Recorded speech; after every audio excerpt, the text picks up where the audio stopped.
సందర్శనీయ ప్రదేశాలు, పార్కులు, అడవులు ఇలా ఏ ప్రాంతంలోనైనా ఉండే వివిధ రకాల మొక్కలు, వృక్షాల గురించి తెలుసుకోవాలనే ఉత్సుకత చాలా మందిలో ఉంటుంది. వాటికి సంబంధించి ఇంటర్నెట్లోనూ కొన్ని వివరాలు లభ్యం కావు.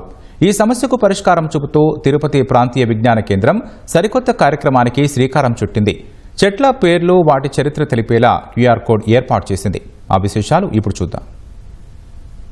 జీవ వైవిధ్యం, చెట్ల సంరక్షణపై ప్రజల్లో అవగాహన పెంచేందుకు తిరుపతిలోని ప్రాంతీయ విజ్ఞాన కేంద్రం ట్యాగ్ ఏ ట్రీ పేరుతో వినూత్న కార్యక్రమం చేపట్టింది. ప్రపంచ పర్యావరణ దినోత్సవం సందర్భంగా జూన్ 5న ప్రారంభించిన ఈ కార్యక్రమం ద్వారా వృక్ష జాతుల వివరాలు, వాటి చరిత్ర తెలుసుకునేందుకు వీలు కలుగుతుంది. ప్రాంతీయ విజ్ఞాన కేంద్రంలో దాదాపు 1500 రకాలకు పైగా చెట్లున్నాయి. వీటిలో శేషాచలం అటవీ ప్రాంతానికి చెందిన చెట్లతో పాటు అనేక దేశాలకు చెందిన రాయల్ పామ్, ఫిస్టైల్ పామ్ వంటి తాటి రకాలు, బొంబాక్స్ సెబియా, గుల్మొహర్, ఎల్లో ఫ్లేమ్ ట్రీ వంటి పుష్పించే చెట్లు, జీడి మామిడి, మామిడి వంటి చెట్లు, అనేక ఔషధ మొక్కలు ఉన్నాయి. ప్రతి చెట్టు సమాచారాన్ని తెలుసుకునేలా QR కోడ్తో కూడిన ట్యాగ్లు ఏర్పాటు చేస్తున్నారు.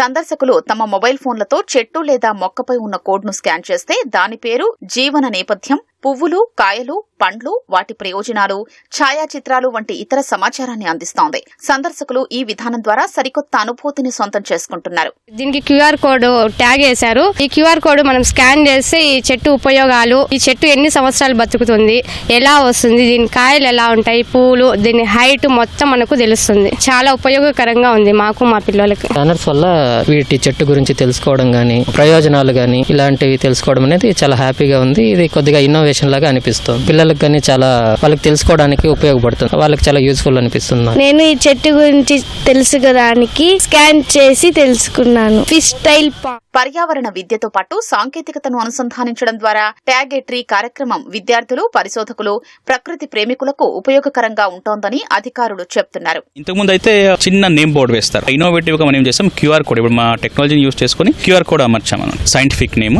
తర్వాత దాని నేటివిటీ, ఏ ప్రాంతంది, అలాగే ఏ కంట్రీది అని ఒక చిన్న ఇన్ఫర్మేషన్ ఇచ్చాము. దాని పక్కలో ఒక QR కోడ్ ఉంటుంది. సో దాన్ని మీరు స్కాన్ చేశారంటే ఆ చెట్టు మొత్తం డీటెయిల్స్ వచ్చేస్తుంది. తెలుగులో, హిందీలో, ఇంగ్లీష్లో, కన్నడ, మళ్ళీ మలయాళం, మళ్ళీ మరాఠీ. సో ఇన్ని ప్రాంతంలో ఉండే దీన్ని ఏమేమి పేరుగా పిలుస్తారు అనే ఒక ఇన్ఫర్మేషన్ దీంట్లో పెట్టిన తర్వాత వాటిని చదివే వాళ్ళ పిల్లలు వస్తుంటారు, ఇక్కడికి అగ్రికల్చర్ చదివే పిల్లలు వస్తుంటారు. సో వాళ్ళకి కూడా ఇది ఉపయోగపడుతుంది. ఇది ఎంత వాటర్ కావాల్సి ఉంటుంది చెట్టుకి, లేకుంటే ఎలాంటి ప్రదేశంలో ఉంటుంది, దీని ఫ్రూట్స్ యూస్ చేస్తారా, లేకుంటే మెడిసిన్స్ కి ఏదైనా యూస్ చేస్తారా అనే దాని గురించి కూడా కంప్లీట్ డీటెయిల్స్ గా ఉంటుంది. ఇక్కడ వచ్చిన ఇన్ఫర్మేషన్ ని సేవ్ చేసుకుని పెట్టుకునే అవకాశం కూడా ఉంటుంది. వాటర్ డే, అర్త్ అవర్, ఇలాంటి ప్రోగ్రామ్ లో ప్రతి ప్రోగ్రామ్ కి మనం ఏం చేస్తాం, వచ్చే విజిటర్స్ కి వాళ్ళ చేతి ద్వారా వాళ్ళు ఒక్కొక్క చెట్టుకి ట్యాగ్ చేయడం. సో పిన్ కొట్టడము, లేకపోతే ఏదో చీల కొట్టి ఇది చేస్తే అంటే చెట్టుకి ఇన్ఫెక్షన్స్ వచ్చి అది పాడే ఛాన్సెస్ ఉంటాయి. ఒక వెల్క్రోని దీనికి వేసి పెట్టడం వల్ల ఏమవుతుందంటే చెట్టుకి ఎలాంటి ఇబ్బంది లేదు. వర్షం వచ్చినా ఏదొచ్చినా ఇంక అమర్చిన బోర్డ్స్ కూడా వాటర్ ప్రూఫ్ బోర్డ్స్. ట్యాగ్ ఏ ట్రీ విధానం దేశవ్యాప్తంగా ఉన్న బొటానికల్ గార్డెన్లు, పార్కుల్లో వృక్షాల వివరాలు తెలుసుకునేందుకు